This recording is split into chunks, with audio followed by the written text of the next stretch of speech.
Ես ողջունում եմ մեր բոլոր ռադիոլսողներին եւ ռադիոդիտողներին, գործարար ալիքն եք դուք լսում կամ դիտում 106.5 հաճախականությամբ ձեր ռադիոընդունիչներով կամ մուլտիմեդիա հարթակներում։ Եթերում Modus Vivendi հաղորդումն է, իսկ դա նշանակում է, որ առաջին խոսափողի մոտ հաղորդման հեղինակ Կարապապյանն է, իսկ երկրորդ խոսափողի մոտ ձեզ համար աշխատում եմ ես, Սաթենիկ Զախարյանս։ Բարև ձեզ, պարոն Պապյան։ Բարև ձեզ։ Մեր այսօրվա զրույցը ես կուզեմ սկսենք Հռոմի Պապից, որը երեկ մահացավ, նրա մահվան լուրը երեկ ստացանք, իսկ դրա նախընթաց օրը Զատկի տոնին նա աղոթում էր Հարավային Կովկասում խաղաղության եւ մասնավորապես Հայաստանի ու Ադրբեջանի միջև երկարատև խաղաղության հաստատման համար։ Եկեք նախ հասկանանք ինչ հարաբերություններ է ունեցել Պապը եւ Վատիկանը Հայաստանի հետ Պապի օրոք եւ ընդհանրապես հայոց ցեղասպանության վերաբերյալ ինչպիսի վերաբերմունք ուներ Պապը եւ ինչ գործունեություն է ծավալել այդ առումով։ Մենք ասելով Պապը չպետք է հասկանանք միայն այս վերջինը, որ մահացավ, այլ որպես Հռոմի Պապի կառույց եւ պետք է հստակ տարբերակել երկու բան, որովհետեւ Հռոմի Պապը հանդես է գալիս երկու կարգավիճակով, մեկը որպես կաթոլիկ եկեղեցու առաջնորդ, մյուսը որպես Վատիկան պետության գլուխ։ Եվ ըստ էության Հայաստանի Հանրապետությունը եւ հայ եկեղեցին երկու կարգավիճակով էլ հարաբերություններ ունեցել է։ Հատկապես եթե հաշվի առնենք, որ կա հայ կաթողիկե համայնք, որոնք հենց ի վերջո Հռոմի Պապի ենթակայության տակ են, իհարկե միջնորդագրված հայ կաթողիկե համայնքների միջոցով, եւ Վատիկանն էլ որպես պետություն ի սկզբանե հարաբերություններ է ունեցել։ Ես հիշեցնեմ ձեզ, երբ որ 301 թվականին նշվում էր հայոց պետականորեն քրիստոնեություն ընդունելու 1700-ամյակը, երկու պետություն նավականիշ թողարկեցին, մեկը Վատիկանն էր, եւ դա բնորոշ է Վատիկանի համար, մյուսը Կանադան։ Հետևաբար մենք հարաբերությունները ընդհանուր առմամբ եղել են դրական, ընդհանուր առմամբ զարգացել է։ Վերջի շրջանում տեղին եւ անտեղին արձագանք եղավ այսպես կոչված Ադրբեջանի քրիստոնեական ժառանգության հարցով իբր Վատիկանում, իբր Վատիկանի կողմից կամ Հռոմի կազմակերպված այդ գիտաժողովի ժամանակ, որ այդպեսին չէր։ Վատիկանի կամ ճիշտ անգամ այսպես ասենք հռոմեական համալսարաններից մեկում դահլիճ էին վարձել եւ միջոցառում էին անում։ Գիտեք, այնտեղ շատ ընդունված է, որ անգամ օրինակ քաղաքապետարանում, ես կոնկրետ Հռոմ նկատի չունեմ, ասենք այլ քաղաքներ, քաղաքապետարան դահլիճում դուք կարող եք գնաք վարձել եւ միջոցառում անցկացնել։ Դուք կարող եք վարձել պարլամենտի ներսում եւ միջոցառում անցնել, եւ դա հաճախ է արվում, որովհետեւ լրատվության մեջ գրվում է օրինակի համար, որ այսինչ պարլամենտում տեղի ունեցավ այսինչ քննարկումը, բայց դու ուղղակի դուք դահլիճ եք վարձել եւ այդ ամբողջը իրականացրել եք։ Պիտի ասել, որ այսպես ասած այդ միջոցառմանը Վատիկանի կողմից եւ Հռոմի որևէ մեկը պաշտոնապես ներկայացված չի եղել։ Ներկայացված են Ռուսաստանի ներկայացուցիչները, ներկայացված են Ղազախստանի ներկայացուցիչները, այդ Ռուսաստանի ներկայացուցիչները մի հատ ստոր կենթանի կա, կարծեմ ազգան էքսուզիանա, իբր հայա, հակահայկական միշտ այդ ծև բաներ, ելույթներ ունենում, անհաջող երաժիշտ է եղել ժամանակին, հիմա պատմական այդ ծև բանը լրիվ հանրայնացնում է ադրբեջանական թեզերը։ Սա այսպես ասած բան, բայց տեղին եւ անտեղին, տեղին էր պետք է արձագանքել, անկախ նրանից, թե ինչ մակարդակով է նման բան արվել եւ ովքեր են մասնակցել, որտեղ ինքնին հարցը այդ անվանումը շփոթություն է մարդկանց մեջ առաջացնում։ Ավելին ասեմ, ադրբեջանական ես հենց բառացիորեն 3 կարդացի, քարոշչությունը, այն ինչ որ հայկական է, դե իրանց հավանում 3 ինչ կարդացի, որ Երուսաղեմում հայերը 3 եկեղեցի ունեն, որոնք եղել են ալբանական եկեղեցիներ, ու հայերը խլել են ալբանացիների ձեռքից, եւ մենք որպես ալբանացիների իրավահաջորդ, դա մեր եկեղեցիներն է, Ուրեմն դուք տեսեք, իրենք արդեն ոտնձգություն են անում ոչ միայն, ասենք, Արցախի տարածքում, ոչ միայն ընդհանրապես այսպես կոչված հայոց արևելից կողմից, որտեղ միայն Արցախը չի, մենք այսօր Արցախի վրա ենք, դուք ընտրում, բայց այդ Արցախից դուրս այդ Գարդմանքը, փան այդ ամբողջը մինչև Լենքորան հայաբնակ տարածքներ են եղել Հայաստանի մաս են եղել։ Այսօր իրենք արդեն ոտնձգություն են անում Երուսաղեմի նկատմամբ։ Ասենք այդ հայերը խլել են ալբանացիներից եւ այլն։ Ասենք որևէ պատմական փաստ, որևէ նման բան չկա, երբևէ չի եղել եւ երբևէ դրա մասին ես այսօր առաջի անգամ լսեցի, բայց ես վստահ եմ շուտով մենք շատ կլսենք եւ գիտեք ինչպես Գեբելսն էր ասում, սուտը, որը հաճախ կրկնվում է, դառնում է ճշմարտություն։ Հիմա այսպես նայենք էլի հարցին, որ ասենք միջին ամերիկացին, միջին եվրոպացին չեմ ասում անգամ են մուսուլման ազգերի ներկայացիչները, որոնք բան, այլ այդ տիպիկ։ Ոչ առանձնապես Հայաստանի մասին բան գիտի, ոչ մյուսի Ադրբեջանի մասին եւ լսում ինքնստինքան այդ սուտը ոնց որ ասած արմատան է։ Դու երբ որ վիճում ես ինչ որ մեկի հետ, դե ասում հա դուք մի բան եք ասում, նրանք էլ այլ բան են ասում եւ ստացվում է, որ քո ճիշտը եւ նրա սուտը դրվում է միառության վրա։ Իհարկե ակադեմիական գիտության մեջ իրենց որևէ մի թեզը չի հաղթել։ Ինչպես այդ լուրջ գիտնականները այսօր գիտեն, որ ալբանական եկեղեցին ինչ ա եղել, ոնց ա եղել, երբ ընդհանրապես ալբանացիք դադարացել եւ այլն եւ այլն։ Բայց բլոգերների մակարդակով իսկ այսօր դա շատ տարածված է եւ իրենք այդ բանն ունեն, շատ այդ սուտը տարածում են։ Տեսեք, ես մի ցավալի օրինակ բերեմ։ Ասենք կա ադրբեջանցի մի տահաս եւ թերուս Կամրան անունով, չգիտեմ, ստախոս բլոգեր ասեմ, թե ինչ մեկը, որը կատարյալ սուտ է խոսում, անընդհատ։ Ասենք, բայց գիտեք ինչ որ մի հատ բան է ցույց տալիս, օրինակի համար, ասենք, հայ եկեղեցի, որի վրա 6-աթիվ աստղն է, որը այսօր Դավիթի աստղա կոչվում, որը միայն 19-րդ դարից է այդ կապակցությունը ունեցել, դա նախշ է եղել, որը հնուց ի վեր խորհրդանշել է երկինքն ու երկիրը եւ ասում է, այ տեսեք, այս եկեղեցին ժամանակին օրինակ սինագոգ է եղել, հայերը խլել են եւ բանն արել։ Չկա որևէ բան, բայց մարդկանց մեծ մասը լսում է, բայց ասում է ցավալին գիտեք ինչն է։ Նրան պատասխանողը մի ղազախ պատմաբան է, որ նա է պատասխանում, մենք տասնյակ եւ տասնյակ հարյուրավոր, երևի հազարավոր պատմական գիտությունների թեկնածուներ ունենք, չգիտեմ, հարյուրավոր դոկտորներ ունենք, պատմություն եւ հարակից գիտություններ, բան, չեմ լսել, որ մեկը նման հետևողականությամբ, ինչ որ այդ ղազախ երիտասարդն անում եւ նման պրոֆեսիոնալիզմով փաստարկված 2.5 րոպեվա ընթացքում պատասխանը տա։ Արհեստական վանականության ալգորիթմը ինչպես է գործում։ Նա այն ինչ որ կա տեղակայված ինտերնետի վրա, դա միջինացնում է եւ դրա այսպես ասած միջին բանն է տալիս տվյալներ։ Այսինքն այսպես ասենք, եթե սուտը շատ լինի քանակապես, ինքը այդ տեսակետը կսկսի արտահայտել։ Եվ դրանք արդեն ադրբեջանցիք սկսել են աշխատել այդ ուղղությամբ, մենք իհարկե հետ ենք մնում։ Սա ասես ասած Հռոմի Պապից եկանք հասանք այդ կեղծիքի, որտեվ Հռոմի Պապի հետ եւ այդ այսպես կոչված կեղծ գիտաժողովի բուն նպատակը հենց եղել է կեղծել եւ հարվածել քրիստոնեական եկեղեցիներից մեկի սրտին, իսկ կաթոլիկ եկեղեցին ամենամարդաքանակ, ամենամեծ եկեղեցին է։ Այո։ Իսկ հայոց ցեղասպանության ճանաչման մասով կարծես թե Հռոմի Պապը այն նրանցից էր, ովքեր ճանաչեցին եւ դատապարտեցին Ադրբեջանին, իսկ հետո ինչ հետևողականությամբ ինչ քայլեր է ձեռնարկել, կոչերով հանդես եկել է, ինչ ինֆորմացիա ունեք։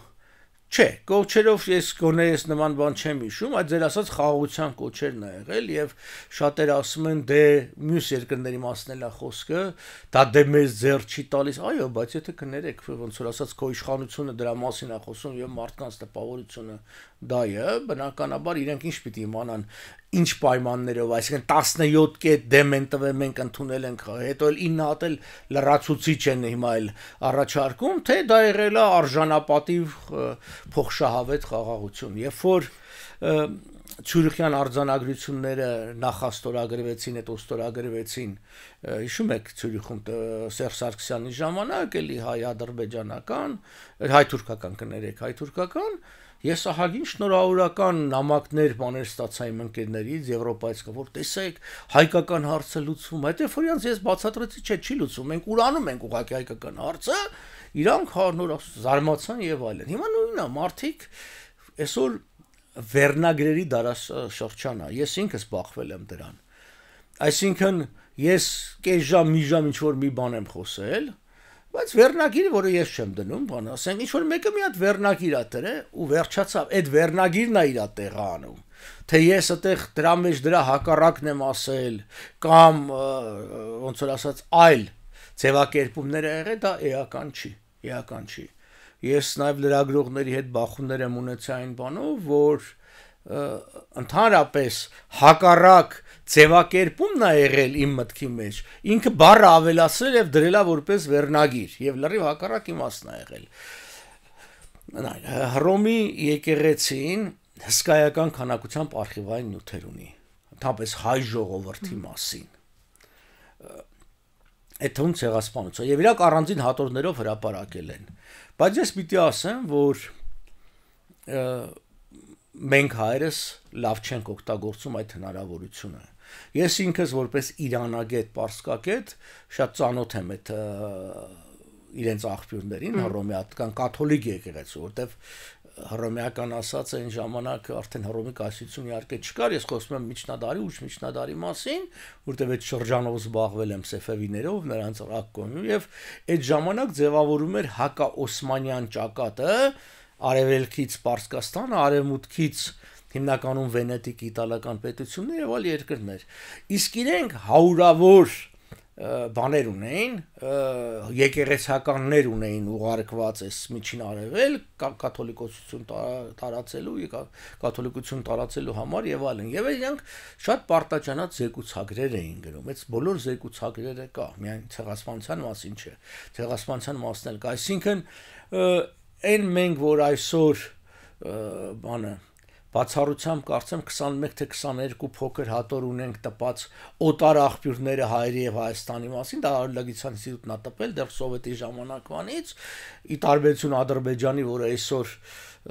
այսպես ասած 700-ից 1000 էջանոց հատորներ է տպում կեղծած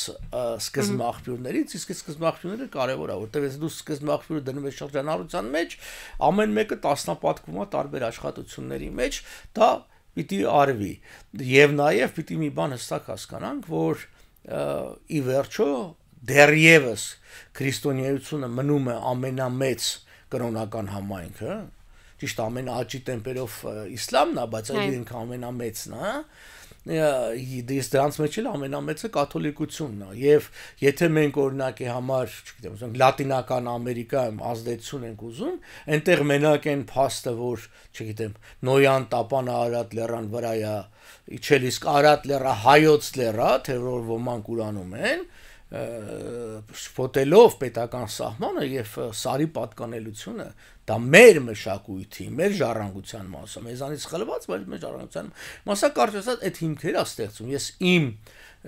դիվանագիտական գործունեության մեջ շատ հաճախ եմ նման բաների բախվել։ Վերջո մարդիկ հատկապես լատին ամերիկացիք բան են, էլի, այդ կրոնական բանը շատ կարևոր է։ Ի վերջո եկեք հասկանանք, որ Պակիստանը պաշտպանում է Ադրբեջանին, պաշտպանում որովհետև իսլամական երկիր է, թեև եւ շունի, չգիտեմ, մյուսը դա շատ մեծ գործոն է։ Այ հիմա մենք սա մասին եթե հիշում ենք խոսել ենք, այսօր Միացյալ Նահանգներում տեղի ունենում վերադարձ դեպի քրիստոնեական քաղաքականացում։ Նման բան եղել է 20-րդ դարի սկզբին, հիմա ոնց որ 21-րդ դարը լինում է։ Հիմա անկախ նրանից մենք անձնապես հավատացյալ ենք, չգիտեմ, կամ ձևականորեն քրիստոնեանք, եկեք ընդունենք, որ հաջորդի մեծ մասը ձևական քրիստոնյա, էլի, հենց ով այդ բաները պահվում, բոլոր, չգիտեմ, կրոնական սահմանափակումներն ու կարգը, անգամ եկեղեցականները չեն պահում, բայց սա մեզ համար, ինչ ասեմ, սա մեր ազգային ավանդույթն է, մեր կառույցներից մեկն է եւ դրանից չպետք է խորշենք օգտագործելու համար նաեւ եկեղեցական կրոնական գործերը մեր քաղաքական շահի հետապնդման ճանապարհին։ Անցնենք մեր օրակարգային հարցերին, երկրում եւ երկրից դուրս կատարվող իրադարձություններին։ Ազգային ժողովի ամբիոնից վարչապետ Նիկոլ Փաշինյանը հայտարարեց, որ խաղաղություն է լինելու, պատերազմ այլևս չի լինելու։ Եկեք հասկանանք նմանատիպ հայտարարության համար արդյոք կան երաշխիքներ։ Եվ այս դեպքում մենք ենք որոշում պատերազմ լինելու է, թե ոչ, եթե այդպես հայտարարում ենք, որ չի լինելու, ինչ է սա նշանակում։ Այստեղ ժողովրդի խոսքը ասում է ճուզողը ես լինեմ։ Այսինքն թող խաղաղությունը լինի, մենք էլ սխալ դուրս գանք, ասենք բան, իհարկե ոչ։ Նայեք, այդ հայտարարություններով չի։ Ես բառացիորեն 3, գիտեք, Շվեդիայում կա պատերազմի եւ խաղաղության ինստիտուտ կա, դա Ստոկհոլմի, դա աշխարհի թիվ 1 ամենավստահելի աղբյուրն է զենքի տեղաշարժի, վաճառքի եւ այլն։ Դուք երբ որ նայում եք Ադրբեջանի կողմից գնված զենքի քանակը, զենքի որակական փոփոխությունները եւ այլն 24 թվականին, 23 թվականին, այսինքն լուրջ մտորում է մեկը մտածում է, որ այդ միլիարդավոր դոլարների զենքը առնում են շքերթի համար։ Ոչ, դա պատերազմի համար է։ Չեխովներ ասում, որ եթե հրացանը կախված է առաջի արարի ժամանակ բեմի վրա, ուրեմն երկրորդ անում այդ հրացանը կրակի ինչ որ իմաստ ունենա։ Եթե զենքը գնվում է եւ գնվում է հարցակողական տիպի զենք, նշանակում է դա պատերազմի համար է։ Այո, կարող ենք նաեւ ենթադրել, որ Իրանի հարցը կա, անգամ Ռուսաստանի հարցը կա, գիտեք, Դաղստանի նկատմամբ հավակնություններ ունեն, բայց ի վերջո Ռուսաստանն ու Իրանը դրանք շատ ավելի մեծ ու հզոր երկրներ են եւ Ադրբեջանը դժվար թե համարցակվի ինչ որ բաներ անի, բայց մեր դեմ կարող է եւ ոչ թե միայն մեր դեմ այն առումով որ բան է։ Ես էլի Ալիևի խոսքերը ասեմ, ինչ որ միջոցառում էր, մարդը պարզ ասաց։ Երևանը մերն է, Գյոկչան ասում է նայեք քարտեզները 20-րդ դարի սկզբին, ասում է ինչ սևան Գյոկչա է գրած, ուրեմն մերն է, այսինքն մարդկային մտածողությունը այդ սևա, այո կարող է Գյոկչա գրածել լինի, կարող է շուշ, բայց ինչ կապ ունի, այսինքն երբ որ աղավաղվել եւ կեղծվել է կամ այլ անունա դրվել, որի վրա այո շատ տեղանուններ թուրքացվել են, շատ տեղանուններ հատկապես Իրանի շրջանում, որոնք սանք ասում են մերն է թուրքական, իրանական եւ այլն։ Հիմա Ալիևը պարզ խոսում, այսինքն կա պաշտոնական մակարդակի ռետորաբանություն մեր տարածքների նկատմամբ հավակնությամբ, կան իրավական փաստաթղթեր իրենց սահմանադրության մեջ, իրենց անկախության հռչակագրի մեջ եւ կա ռեալ գետնի վրա ընթացող երկու լուրջ գործընթաց։ Մեկը գաղափարախոսական մշակումն է սեփական ժողովրդին, որ մենք գնալու ենք ազատագրելու ենք մեր հայրենիքը բան։ Հիմա ճիշտ է, մեկ ասում եմ, որ ասում եմ ազատագրելու ենք վրա, չեմ ասում անպայմանորեն տանկի վրա։ Հա բնական է, մեկ այդ բաներ ես ասում, որտեվ բայց որ տեղն եկավ, թուղթ էր ստորագրում, որ Ղարաբաղի Արցախի հարց չի կարող ռազմական լուծում ունենա։ Բայց երբ որ եկավ պահը անգամ կոստորագրությունը չարգեցի, որ մնաց ելույթները։ Այդ նման հայտարարություններ անում է, որ մի քիչ Եվրոպայից ճնշել են, Ամերիկայից ճնշել են, այդ բանը չլինի։ Դու քո ժողովրդին ներշնչում ես, որ դա մեր հայրենիքն է, մենք պետք է վերադառնանք եւ ազատագրենք։ Մյուս կողմից էլ զենք է սառնում։ Այսինքն եւ այդ ամբողջի հիման վրա Նիկոլ Փաշինյանը կանգնում հայտարարում է, որ չի լինելու պատերազմ եւ խլնելու խաղաղություն, այո, պատերազմ չլինելու համար կրկնեմ բազմից ասած մտքերը։ Ռազմաքաղաքական հավասարակշռությունը պետք է վերականգնել, ուրիշ ճար չկա։ Արարատ Միրզոյանը թուրքական լրատվամիջոցներից մեկին տված հարցազրույցում նշել էր, որ հայ-թուրքական սահմանի բացումը կարող է դրականորեն ազդել հայ-ադրբեջանական հարաբերությունների վրա, եւ այստեղ հարց է ծագում, դա այն Թուրքիան է, որ ասում է Ադրբեջանի հետ խաղաղություն կնքիր, հետո նոր արի ինձ մոտ։ Արդյոք հնարավոր է այս դեպքում առաջ քաշել հայ-թուրքական հարաբերությունները, դրանք բարելավել, հետո անդրադառնալ հայ-ադրբեջանական հարաբերություններին, որքանով է սա իրատեսական։ Չէ, նախ եկեք հասկանանք ինչ է նշանակում հայ-թուրքական հարաբերությունների բարելավում, որտեվ եթե սահմանը բացել ընկալում է բարելավում, դա բարելավում չի։ Ոչ մի առումով բարելավում չի։ Գիտեք, Սիրիա-թուրքական սահմանը բաց էր, ճանաչված էր, բայց դրանով չխուսափեցին պատերազմից։ Պատկան բարելավում հետևյալն է։ Թուրքիան գրավել է Հայաստանի Հանրապետությանը պատկանող տարածքներ, ոչ թե հայկական, ոչ թե պատմական, Հայաստանի Հանրապետությանը։ Թուրքիան մեր նկատմամբ հանցագործություն է կատարել։ ինչպես բանի մեջ ընդունված ցեղասպանագիտության crime of the crimes հանցագործությունների հանցագործություն ցեղասպանությունը որտեղ ցեղասպանության հանցագործության մեջ ներառվում են տարբեր հանցագործություններ դա թալանն է դա սպանությունն է դա բռնաբարությունն է դա ինչ ասեմ ոչնչացումն է պատմական արժեքների ինքը եթե սպանությունը միայն մի գործողություն է սպանեց գործողություն է չէ բանը սա ամենաբարդ եւ պատահական չի որ ցեղասպանության մասին կոնվենցիան ՄԱԿ-ի ընդունված թիվ 1 կոնվենցիան է անգամ մարդու իրավունքների կոնվենցիայից օր առաջ ընդունվել դա թիվ 1 կոնվենցիան է եղել որովհետեւ դա է համարվել ամենալուրջ բանը հա հիմա ուրեմն այդ բալամասը խոսք չկա եկեք սենց ասենք որ հայկական կողմը ուզում է զիջումների գնով ինչ որ բանի հասնել